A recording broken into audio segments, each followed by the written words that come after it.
Yes. There's people where I've had them come on and they're totally closed and they're not quite ready to maybe process everything, but then they start to see the process and they can start seeing a little bit of results. And then they get to a place where they're like, okay, I'm going to do this. Like, I feel comfortable now. Right. Yeah. So, but if you want the most out of your therapeutic experience, and that's why, hey, if you don't feel comfortable with your therapist, go One. find someone else, right? Yeah. If it's a good therapist, they're not going to care. They're not going to get their feelings hurt. Right. We're humans, sure. So it's kind of like, oh, what do I do? But that's like a brief thought in terms of like, we want, like, I got into this profession to help people, right? Yeah. And so I want them to go get help. If I can't do that, I Then can't that's do that. okay. Yeah. Yeah.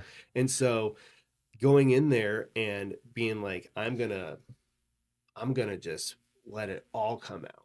Like, I need to get everything out. The way I like to view it is, if you ever worked at a restaurant, right, their refrigerators are huge, right? They're walk-in Yeah. refrigerators, and every once in a while you got to go do inventory, right? And so Sure. you got to make sure everything's up to date. There's nothing gross or anything like that. And that's kind of what this process is like. If we're at a point where we've had a ton of stuff happen to us and we need to process it, it's almost, you need to do a cleaning of the house, right? So you go in there and you start pulling out all the stuff and you're like, okay, but there's that one thing, one box that's got like mold all over it, and it's gonna just be a pain to have to To clean it clean it out. up. Yeah. I'm just gonna leave it in there, and I don't want to go near it. But we'll just get everything else in here, and so what will happen is it will improve the quality of that refrigerator quite a bit.